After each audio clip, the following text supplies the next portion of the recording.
Dane, no hitter through 5, a strong outing for you. How'd you feel about today? I felt pretty good. The wind definitely helped me out in a couple instances. Heavy winds in, and it was affecting the movement on my pitches a lot. So I was able to. It kind of worked for me, which helped a ton. What he talked before the game, though, about how you've been able to make adjustments, even during game, that's why you've improved steadily throughout the year. That's something I consistently talk with Doug and Sags a lot. Just even like going before hitters, if it's pitch sequencing to a mechanical thing or whatever, I try to stay on top of it. That way, I can make those quick adjustments per inning and per game. I know this got to be frustrating to play a game like that for the whole team and then lose in the ninth. That happens in baseball, and now we're just going to try to turn around and hopefully get this next one. A couple starts ago, the wind was playing with your stuff. Did you kind of use that going into this start? A couple starts ago, everything was kind of going against me, and now this time everything was going with me. So sinkers were usually around 17 inches of horizontal, I was throwing at 22 to 26 inches of horizontal. So I was getting a lot more sink and a lot more run, which helped out a ton. I was getting some weird looks at some changeups and some sinkers that I started way outside and came back, and I was getting a couple bad swings on it as well. Can we now start calling you Dane Dunning's innings eater? Innings eater? I think I need probably a couple more years in the league for that to happen. You've got to be pretty happy with the fact that he's let you go as deep as he's let you go with pitch counts the last 2 times out. Oh, definitely. I know that's something like this year I don't really have restraints as I did last year. That was one thing last year I was kind of frustrated with. Just get through 4 innings and then my day would be done then. But now he's allowing me to go longer. I think this is the first time I hit one over 100 pitches. I loved every minute of it. Was able to get through that sixth inning myself, and it's a good feeling. Would you have liked to go back out there for the 7th then? Oh, definitely. But I knew with that situation, gave up a couple hits. The no-hitter was gone, broken 100 pitches. I knew that from right after that inning, I knew my inning was done. So, first of all, how did you feel about facing the club that traded you? Sorry? How did you feel about facing the club that traded you?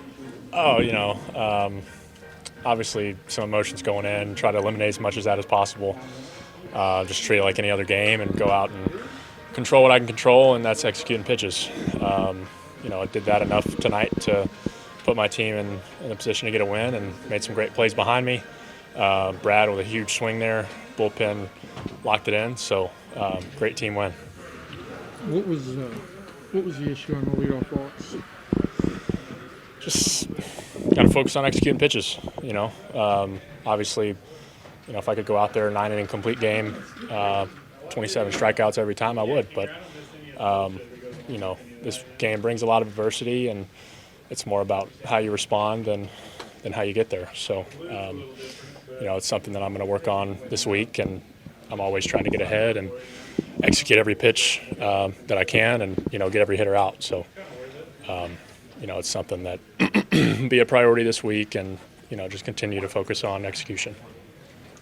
What was the pitch to the stand there? It was a slider. Yeah, not where I wanted it. I'd say he was looking for it.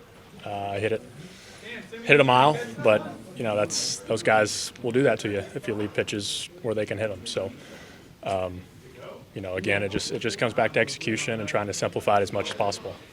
You said earlier that the wind kind of affected the way his pitch kind of enhanced the movement of his pitches. Did you notice that? Was it something that you had to adjust to? No, it was windy out there, but not so much so that I couldn't execute. I feel like I had what I needed. I just needed to do a little bit better job of, like you said, getting ahead of those hitters and putting them away. So the wind, it was a little windy, but not so much so that it affected me. Hey, the slider that he hit for a home run, were you okay with where it was vertically? Did you just want it farther out? No, ideally I'd put it, bottom of the zone, a couple inches off the outside corner. It just got a little quick on me, and I tried to take it there a little too early, and I left it behind me. So it's something that we'll work on going forward, and hopefully eliminate that pitch from the repertoire. Perfect. Thanks, Glenn. Yeah, thanks, guys. Thank you. First of all, just an amazing display by both pitchers. Starting off, hard to lose a game like that. I know that. Yeah, no, Dane did great. He attacked, pitched a lot like he did his last outing. Obviously, they got some pretty good hitters over there, and executed all his pitches well. Got us through 6. We didn't play great defense behind him, behind any of our guys, but at the same time, he picked those guys up and got us 6 scoreless. When you're looking to find a rhythm defensively with the errors, offensively, either way, how nice is it to get back out there in 30 minutes? Yeah, I mean we don't have to think about it long. We got to go out and play another game. So, our guys battled. They threw some pretty good arms at us, obviously with Garrett and the rest of the bullpen guys they threw at us. But got to find a way to scratch one across there. We had a couple guys on early in the game against Garrett, but just couldn't push him across. But we got to go back out and keep fighting. Did the errors cost Dane an inning's worth of work? Probably. Yeah, I mean, it definitely cost him pitches, which would have let us, either been a different part of the lineup he's having to face in the 6th or 7th, or maybe go back out with the 7th. But yeah, I mean, he definitely had to throw more pitches. In the 9th, you've got a fully rested bullpen. I know that you don't play lefty righty necessarily with a guy like King, but is there any thought we're going to go right-handers here because we've got rested guys? No, because King's a good matchup for all those guys. I mean, according to our metrics, King is the best matchup by far to every one of their guys. He just, small ballpark, that's a easy out in 99% of ballparks. So, the wind wasn't helping today, obviously, but, just 3-1 count. Probably going to, King is one guy that you put him back out there and you're like, okay, he's not going to give up a homer. Just happened to hit it in a Little League ballpark, to right field. Is there any thought, you guys had Cole, 25 pitches first inning, 22 pitches second inning. Mm-hmm. After that, he worked pretty quickly. He's a good pitcher, I know. Yeah. But did you get away at all from any kind of game plan? No, I don't think so. I think we just, he definitely had a higher pitch count after a couple innings. He was at 60 after 3, and, he's not going to keep that pace up. The guys, really good pitchers settle in. They typically, the things he was fighting through early in the game, he's a good pitcher. He's not going to keep fighting through those things. So we had to beat him. We just didn't get enough good swings off, after we had, the runners on base in the first and second inning.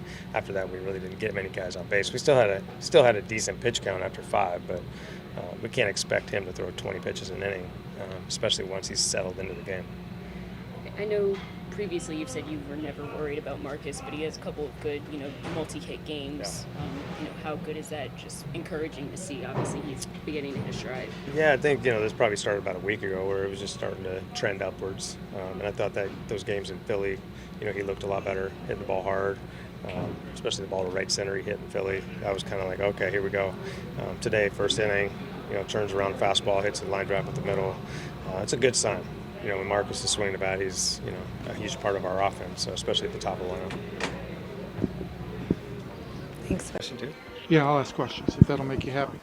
Does that make everybody happy? You want me to go? You ready? Yes. Sure. Come on, How does it feel to come away with the split after the way the first game went? Yeah, I mean, it just shows, our guys were ready to play after the first one. We couldn't wait to get back out on the field, to be honest with you. So, you lose, however you win or lose that first one, you got to kind of put it aside and go play the next one. Losing going into the 5th or 6th inning like that, and Eli gets, ball barely goes out, which was awesome. Got us a tie game, and at that point we felt like, okay, we're gonna find a way to win this game, even if we did lose that first game the way we did. There's a lot of belief in that clubhouse right now. Brad Miller is a streaky hitter. Is he back on a hot streak? I don't know one. I mean, it's a huge homer, obviously, and it won us the game today. So I keep putting him in those situations.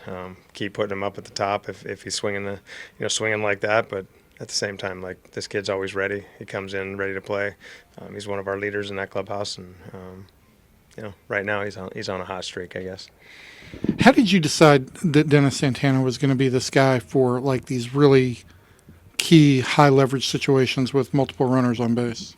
We noticed that last year. We the good thing is last year we learned a lot about a lot of the guys that we had, and every time we put him in those spots, he not only had success, but he actually thrived. He liked it, and he talked openly about that. So sometimes he'd go back out after that and not do as well in his own clean inning, which was kind of odd.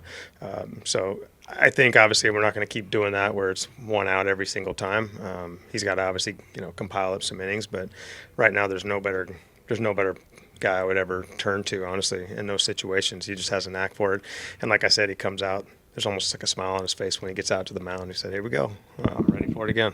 And last thing, Otto worked around some walks, but overall, Yeah, I thought, he walked the leadoff guy a few times, gave up, I think, 3 out of the first 4 innings, or 4 out of the 4 maybe. Leadoff guy got on base.